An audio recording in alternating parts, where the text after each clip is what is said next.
Hello, football fans. The Big D is back as we preview Week Three's matchup between my Jacksonville Jaguars and the Buffalo Bills on the Big D podcast. Before I bring in Jeff, please subscribe, like, and share the Spunky Spectrum Sports YouTube page. See all my content, see all my streams. Also, check out the Big D podcast for audio listeners, Spotify and Apple. So, joining us, prominent Buffalo Bills fan, Jeff Bell. So, Jeff, are you the only Buffalo Bills fans in the state of Ohio right now? I know a couple, so there are a couple of us, and now that we're actually good, I see the cars that the flags have come back out, and the bumper stickers have come back out, and so you'll see them. I live in Columbus, you'll see them driving around. You'll see occasional Bills fans, so not the only one, but there's not a lot. A true story. They were all a couple Buffalo Bills fans in my subdivision, and if you ever come down to the state of Florida, there's a place called Buffalo Chips, which is full of Buffalo Bill fans. There's a Buffalo. It's a place called Spoons that's about a mile and a half from my house. That is the Buffalo Bills bar here in Columbus, Ohio. So yeah, there is a Buffalo Bills bar in Columbus. Yeah, there's Steeler balls, Cleveland Brown balls, Buffalo Bill balls. Where's the Jacksonville Jaguar ball? I think the pool. I think that's the pool bar is that's where the Jaguars bar is. Well, yeah. Wherever there's a pool with a bar, there's Jaguars fans. Yeah, Jacksonville will be the only Super Bowl city with a pool in its stadium. There you go. Gotta get those tickets. Yeah. Although you might have to spend the Super Bowl on a cruise ship.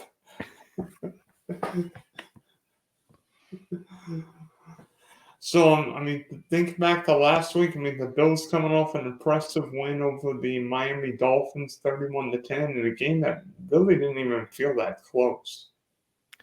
Yeah, and obviously the injury happened about midway through the third quarter to Tua Tagovailoa, and then kind of once that happened, you just could feel the air was really out of the game, and everybody it felt like both sides just wanted to end it as fast as possible. So Buffalo's in complete control, and it was interesting because we saw it wasn't Josh Allen. It's usually Josh Allen that tears up the Dolphins, but it was the run game and it was defense.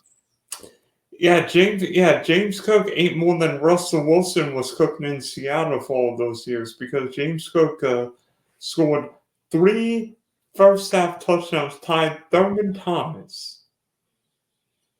Yeah, anytime you tie Thurman Thomas, you did something good. But it's been fun to see Cook develop, and he's really exploded this year. And it's been surprising because we know the Bills lost players like Jordan Poyer and Micah Hyde, and then their defense has been a lot better than I expected to see.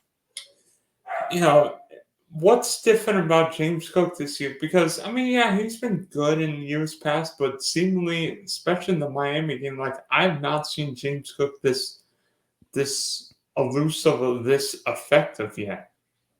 I think some of it's the offensive line's gotten better, and they've kind of changed the type of lineman that they had, that when bringing O'Cyrus Torrence in, and he was a big mauling guard that helps a lot in the run game. And so kind of that was a change in philosophy. They had a little bit smaller, lighter linemen previous to that, and were a little bit more of a passing team. And then I think the receivers do a pretty good job blocking downfield too for Cook or whoever it might be with the ball. And I think Joe Brady's also made a huge difference because we saw, whether it be Brian Dable or Ken Dorsey, the Bills never really put an emphasis on running the ball with the tailback. It was more Josh Allen. But Joe Brady wants to run the ball with James Cook. He does, and that's what we've seen ever since he took over. And that's Sean McDermott wanted to kind of do that. He kind of would say that in the press conference, even back when Brian Dable was the offensive coordinator. And there was a little bit of back and forth between Daboll and Sean McDermott on how he wanted the game to look. But Brady is definitely leaning on the run game, and looks like a completely different Bills team than what we've seen to see the last couple of years. Yeah, and then offensively, things have changed, especially passing-wise. Steph Diggs is in Houston. Gabriel Davis is in Jacksonville. It's a different wide receiving corps. Doesn't mean it's a bad wide receiving core? Probably not, but it may mean it may mean there were some weeks where um, Khalil Shakir's leading the team with 5 receptions for 54 yards, right? Well, and most of that was done in the first half against Miami. So he was, I think he was like about 445 or so in the first half. So he was on pace for a big game, but then the second half was very quiet, just on both sides. Like I said, with the injury to everybody just kind of took the air out. But we got one of your, Florida guy up here from Florida State, from Keon Coleman, the rookie, and he made some plays week one. And I think right now, the biggest thing with this receiving group is you just don't know who it's going to be. And they're all capable of making plays. Yeah, I'm not sure there's a number one, but a little like Kansas City the past couple of years, maybe not having a true number one means there's nobody you have to double cover. Yeah, I think that's some of it. And Josh Allen, I think, has really he's kind of taken the next step as a quarterback. And I think one of the things, I think that even you mentioned Stephon Diggs, and I think that was even a little bit of fighting between the two of them where, Stephon Diggs wanted to be the heavily targeted guy. And I think Josh Allen got a little bit better at quarterback and didn't have to rely on like targeting one guy super heavily. And he was able to spread the ball a little bit more. And we've seen that over the last, I think, really since Joe Brady took over. And the scheme that they're running kind of creates opportunities for different players to get involved. Yeah, and I know one guy who many fantasy basketball dynasty owners are a little bit frustrated with is Dalton Kincaid. Yeah. He's like, Kincaid was sort of involved 4 for 33 on Thursday night, but I've got to think Kincaid's going to be involved. I don't know what it is, but I have not seen tight ends start off this slow in forever. I know. I can't even believe it. Yeah, it's across the board. It's been quiet production from tight ends. And Kincaid was involved in that first drive. They got him the ball a couple times, and then he took a knee to the helmet, and he kind of missed some time after that. He was able to get back in, but you could tell the way that they came out, it was like they wanted to make sure that he was involved frequently, and then he took that knee, and he just kind of missed some time. Yeah, I guess that's what happens when you end up in concussion protocol. But thankfully, unlike Tua, Kincaid came back in the game and was all right. But defensively, Buffalo's defense, particularly the pass rush, looked great. Von Miller hasn't looked that ferocious since the Thanksgiving game against the Lions. Yeah, and you guys played against Jordan Poyer week one, and there's been a lot of talk about Jordan Poyer, Micah Hyde leaving at safety, Trey White going to the Rams, and what that defense would look like with those players out. But it kind of, I hesitate to say they don't miss them, but the pass rush has definitely been improved with Von Miller looking healthy, and with Greg Rousseau developing, having AJ Epinesa that they can work in there, having Ed Oliver work in there, and I think that when I'm looking at this game against your Jaguars, and one of the things that you can speak to it better than I can, what I've seen, it seems like you're struggling to protect Trevor Lawrence a little bit. And I think that the team, like everybody kind of feels that. And so that's when I was able to see from the Miami game, and then even from last week, week one, you really tried to rely on the run game and tried to run the clock out with that 2-score lead. But I think a lot of that was because of concerns about protecting Lawrence. Yeah, and then of course Jamarcus Ingram pick six to in the third quarter, which all but put a cinch on that game. Yeah, and then last week, Myles Garrett, I don't know how many times he got it, but Myles Garrett was in the backfield the entire day last week. So that's where I think if there's one thing that you guys got to figure out to be able to knock Buffalo off, would be to protect Trevor Lawrence and be able to make some plays. Yeah, and then, of course, my Jags laid another stinker against the Browns, 18-13. I'm so frustrated because now Trevor's, 0-7, and everybody's thinking, Trevor can't play, he's a bust, they should never have given him $250 million. You know what? Nobody's playing in preseason anymore, and if they do, it's for a cameo? Yeah, and you've got good players around him, but it does feel a little bit It kind of reminds me a little bit of Matthew Stafford when he was in Cleveland, and he had Oh, Calvin Johnson, but like they or still, Detroit, yeah, right? when he was in Detroit, yes, when Matthew Stafford was in Detroit, I feel like we're kind of in there with Trevor Lawrence a little bit, where you've got some great talent around him, but the offensive line's not able to hold up, and you certainly have, I mean, Josh Allen on defense, and you got some other playmakers on defense too, but yeah, it's been a frustrating start for sure. Yeah, you think it's more the quarterback, the head coach, or the offensive line that costing Trevor so far? I mean, the way that you're looking, I think it's a little bit of all three. I think that Trevor Lawrence might be holding the ball a little bit, but that's might be the design from Doug Peterson's offense a little bit. And yeah, the offensive line's not able to hold up. But I mean, I think Peterson's okay, and he certainly was a big upgrade from what you had previous to Doug Peterson. But it does, to me, seems like some of the things that cost him the job in Philadelphia are coming back up again. Yeah, and we saw in Doug Peterson's end in Philadelphia where he, I don't know why it was, didn't play Jalen Hurts, where clearly Jalen Hurts was better than any other quarterback on the roster. Yeah. Yeah, there was some screwy things there, and so I don't know how you feel about Peterson, but I don't know that I feel like he's the coach that I really want for Trevor Lawrence right now. Like I mentioned, Detroit, if they can get that offensive coordinator from Detroit for Ben Johnson, that might be fun for Trevor Lawrence, or to really kind of try to develop that offensive line in front of him too. Or maybe get two of the next hot young coordinators. One being Bobby Slovak in Yeah, Houston, and the other one being Clint Kubiak in New Orleans. Because nobody had. I thought the Saints were going to be bad and fire Dennis Allen by me too. Halloween. Me too. I thought they would be one of the worst teams in the league, and they're the best team in the league apparently. And yeah, that's definitely Clint Kubiak there. But I think if it's the situation where you do decide to make that move, and I mean, obviously the way last year ended, rolling into starting 0-2, that's going to get a hot seat, I imagine, for Doug Peterson pretty soon. But if you're in the coach market, Trevor Lawrence, I feel like would be very attractive relative to some of the other teams that don't have a quarterback. Yeah, part of Jacksonville's intrigue would be you've got Jags have a quarterback locked up for the foreseeable future, all kinds of weapons.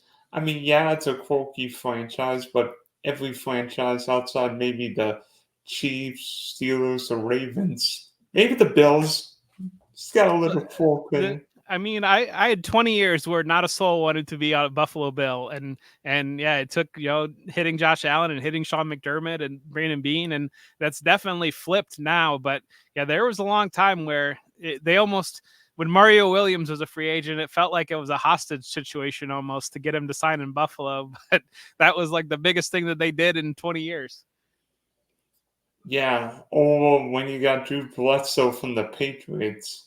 Yeah, we had that for a little bit. We had I remember there was a story that I think Drew Brees was on the plane on the tarmac when he's going to fly to Buffalo with his visit after his visit to the Saints, and then the Saints basically stopped the plane and got the contract done and didn't let him land in Buffalo. I think Drew Brees made the right choice in Buffalo. Like I mean, Drew Brees. Yeah. I think Drew Brees would have succeeded with Nick, and Nick Saban would have succeeded. I don't know how Drew Brees would have fared in Buffalo. Yeah, I know, especially in that window, and they really kind of struggled to put a whole lot of talent on the roster. The coaching was a little bit iffy there, and definitely he made the right choice, and led to a Hall of Fame career. Yeah, maybe if Sean Payton could do that with Bo Nix, but wait, these rookie quarterbacks still haven't thrown a touchdown pass yet.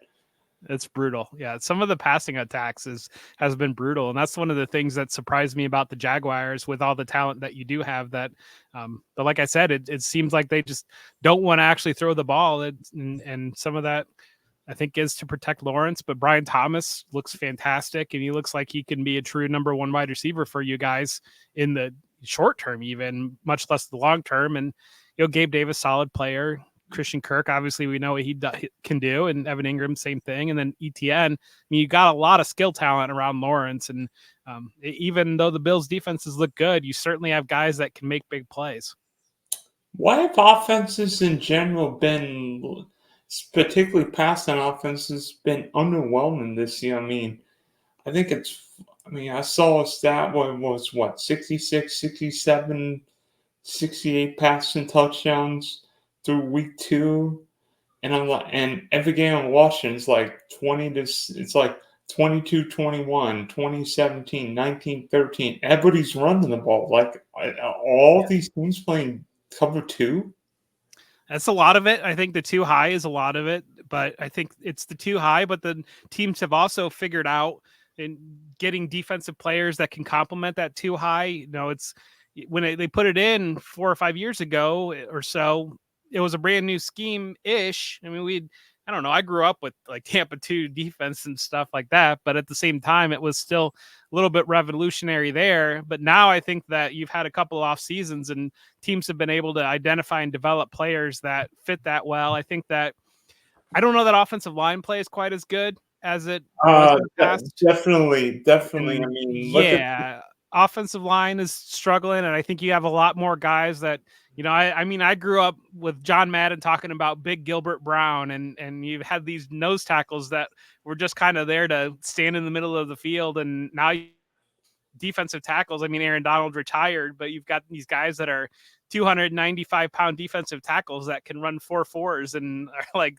just built to be able to rush the quarterback and disrupt the game. And so it's just, I think defenses personnel has adapted to spread offenses. And now you've got, I write an article every Monday, and I talked after week one that you kind of have a wave where you had like the Keo Spikes and the guys like that weren't really great against the pass. And then, but now all the linebackers have been playing against spread offenses from the time that they're 12 years old, 10 years old, and they're used to playing in space and used to doing those things. And so it's just been able to trickle its way up, and offenses have been able to run the ball. And I think that most coaches, if you give them what they would prefer to do, they'd probably tell you, if you're going to let me run it all day long, I'm just going to run it all day long. I mean, look at the Baltimore Ravens. I mean, you're gonna be used to facing the Ravens next Sunday night, but Baltimore's offensive line's been awful. I mean, Lamar's been sacked 9 times.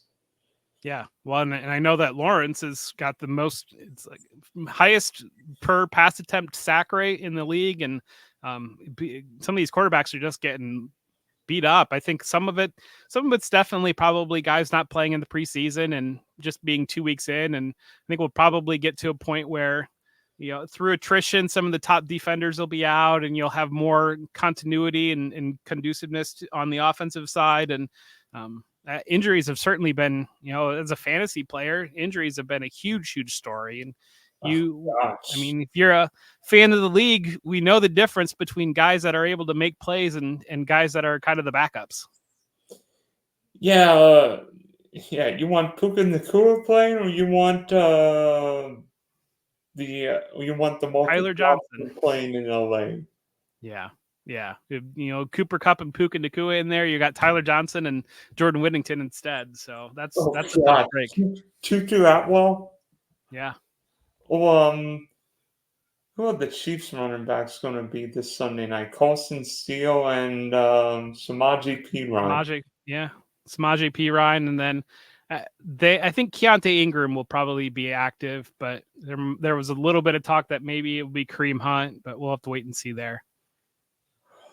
Yeah.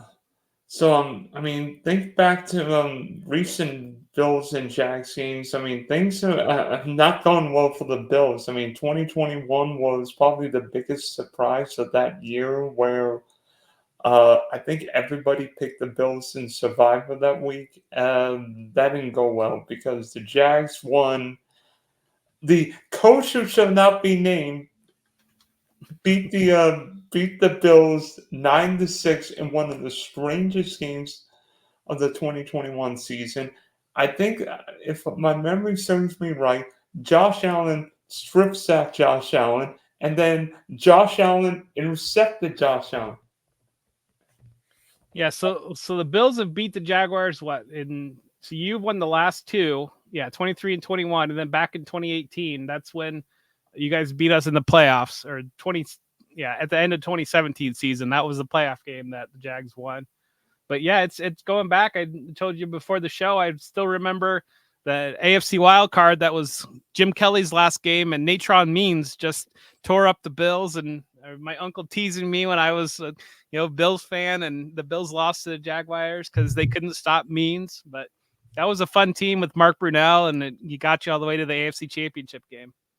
Yeah, and plus, we didn't just beat Buffalo, we beat John Elway the next week. It's not like we beat two slouches. We beat Jim Kelly and John Elway. Yeah, and went down to the wire against the Patriots in the AFC Championship game, but that's going back. Yeah. It was... And then lastly, of course, the Jacksonville played, I think it was week 5 in London, and Jacksonville won that game 25 to 20. Yeah. You guys, if I remember right, Jacksonville got out to a lead, and Buffalo was kind of just playing from behind the entire game and was never really quite able to close it down. It was an interesting game because it seemed like of course, Jackson was used to the London trips, but looked like the Bills never really got going. Of course, Milan being hurt didn't help. And I remember that because you guys were there like all week long, and the Bills came on like Saturday, and the Bills just looked like their body clocks were just not ready for London. They were ready for a noon game, not a 9:30 game. Yeah. But what I remember from a Jags fan was one, Jacksonville dominated the time of possession. We ran the ball for nearly 200 yards in that game. Travis Etienne was a beast. I think he ran for 136 yards, and Trevor Lawrence was fantastic in that game. I mean, you couldn't stop Calvin Ridley or Christian Kirk in that game. Yep. Yeah, all the playmakers got off, and Travis Etienne, 136 rushing yards and 48 receiving yards, so almost 200 total yards for Etienne that week. And you will be surprised with who led the Bills in rushing that week. Josh Allen. Those were only 14 yards. Jeez. Yeah, that was a mess of a game. Yeah, I mean, Steph Diggs caught 8 for 121, Gabriel Davis 6 for 100, but it seemed like the Bills could just never get. It seemed like the Bills were not really in that game for some reason. And that's where, thank you for reaching out before the game this week so that we could talk before the game, because if we talk after the game, I feel like you're probably going to be gloating a little bit, because that's how it works when the Bills play the Jaguars. Why is it? Well, why is it like certain players and certain teams have advantage? Like Peyton Manning could never beat the New England Patriots in Foxborough. Tom Brady could never beat the Denver Broncos in Denver. Aaron Rodgers can't beat the San Francisco 49ers. Yes. Yeah, and it's one of the Bills seem to have it over the Dolphins, but it seems like Josh Allen in the Meadowlands against the Jets, he just will lay an egg. It seems like every time they play in that stadium. So what's going to be Monday night? Obviously, I'm thankful it's not week 13 and I'm thankful it's not week 13 because Orchard Park, especially when the weather gets cold, windy, icy, snowy. Heck, you might have a hurricane there. You might have an ice storm or whatever it was against Pittsburgh last year. But what's going to be different about this game? I would think that physicality on the lines is where I would expect the Bills to, especially the way the Jaguars played them last year. I think the Bills will have it a little bit from what I've seen from the line play out of the Jaguars, particularly the offensive line. And so I think that that's going to be a big difference there. being able to run the ball potentially. We talked about last year the Bills ran it for under 30 yards total as a team. So I have a feeling they'll run it for more than 30 yards on Monday night. So that'll help a little bit, but probably not being in a strange circumstance in London and having it's not a strange circumstance for your Jaguars. You guys are used to it, but the Bills certainly didn't look like they were quite acclimated. In a way, coming off a near perfect performance against Miami, are you worried about a letdown, particularly with Baltimore next Sunday night, or is it just keep up the momentum for the Bills? Well, like I said, I am definitely worried about a letdown because it seems like weird things happen when the Jaguars play the Bills, and this feels like a game where everybody would assume the Bills are going to cruise over the Jaguars, and the Jaguars are sitting at 0-2, and they're not wanting their season to get away. And I don't know. Yeah, I definitely, just because of the history against the Jaguars, I don't. If it had been somebody else this week, if it had been I don't even know, like the Chargers or the Raiders or something like that, then I feel like I would probably feel a little bit more confident. But Jaguars, weird stuff happens, and Trevor Lawrence is a legitimate quarterback. And when you've got a legitimate quarterback, you're able to pull out just about any game. Could this be a situation where the Jaguars know they're desperate? They face Houston the week after. Is this a game where you pull out all this? Is this a game where you're thinking the Jags could pull out all the stops, and that means maybe go for a fourth down, although Jackson went for a fourth down and the 30 in Miami. That didn't go well. I definitely feel like it's, 0-2. 0-2, 1-2 is a whole lot different than 0-3. So I think that it's one of those that you just got to do anything you can to win the game. Yeah, and then AFC wise, I mean, it's a strange year. I mean, yeah, the Bills are 2-0, but I mean, Chiefs are 2-0, but they were one Isaiah Likely toe, and then one PI call from being 0-2. The Chargers are 2-0, but who are the Bolts played? Baltimore, Cincinnati 0-2. Pittsburgh's 2-0, so the whole AFC North's topsy-turvy. I don't think Will Levis can complete a pass to a tight end. I have no idea what lateral it was, but that might have been the worst play I've seen in 2 years. Yeah, that's I don't know if Brian Callahan's going to be able to make it through this whole year with Will Levis at quarterback. It seems like he's going to have a conniption. I don't even know what's going on there. Well, I mean, we saw the Carolina Panthers bench Bryce Young after 2 weeks. Yeah, I feel like I would feel a little bit more comfortable putting Andy Dalton in than I think Mason Rudolph. But, obviously we saw last year Mason Rudolph with the Steelers kind of pull it together at the end of the year. Oh, God. So the Red Rifle against the Colts of Mason Rudolph.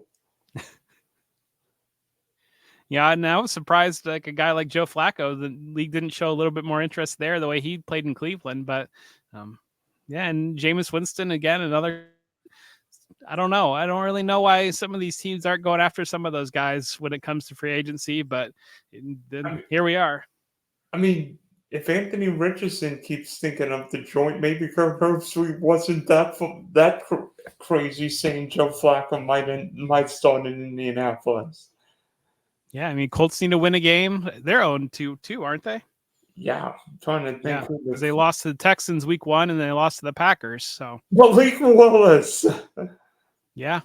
Yes. Right. Malik Willis playing the revenge game now against the Titans. I'm trying to think. Who did the Colts play this weekend? Oh, the Bears. The Bears, yes. Oh, God. So that means Caleb Williams would throw a touchdown pass to an Indianapolis Colt play, right? Yeah. Yeah. You guys got to start winning some games in Jacksonville because I don't know if the Colts or the Titans are really going to do it. And the Texans might have this thing won by Halloween. I mean, the Texans are the only team with a win in the division. Yeah. 2-0. So, I mean, 2-0 is pretty big when the rest of your division's 0-2. Oh, yeah. And we play Houston next week. So I hope the Vikings beat up the Texans. Yeah. That blitz, that Vikings blitz is legit. I think Sam Darnold's good too. Yeah, he's had a great start to the season. Um, do the Bills need Josh Allen to be at his very best game after game? Before the season, I would have said yes. After what I've seen for 2 weeks, I don't think so. I think that they do have the run game. I think they can play complementary football. The defense is better than I expected it to be. And yeah, before the year, not knowing who their receivers were going to be and not really quite sure what everything was going to look like, I thought we were going to have a Josh Allen needs to put on the Superman cape every week. But the way that, especially that Miami performance, was just a total domination by the entire, all facets of the game, played fantastic. And if a team plays like that, I mean, Miami is a legitimate team. If the Bills put that game out, they're going to win a lot of games without Josh Allen having to do a whole lot. Yeah, in a way, sometimes less is more. Fewer Josh Allen passes will mean running the ball. And yes, there will be games where Josh Allen against Kansas City, against the Bengals, maybe against the Ravens, where Josh Allen needs to win the game. But you don't want Josh Allen doing that 17 times. Guess what's going to happen? He'll get beat up. He'll wear down. And somebody's going to be frustrated, like, where's the ball? Where's the ball? Yeah.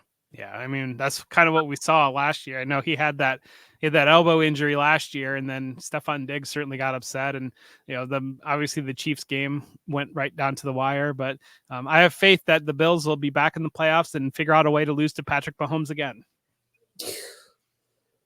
Yeah. What way are you going to lose this time, on a 2-point conversion? I don't even know anymore. I mean, you've already lost wide right. You've already lost on a game, walk-off touchdown. What next? 2-point conversion? Yeah. Yeah. Yeah. Better than a PI call, right? Right. I know you. I know everybody. Maybe not Cleveland Brown fans, because we know the Battle of Ohio, but Bill fans rooting for the Bengals that night.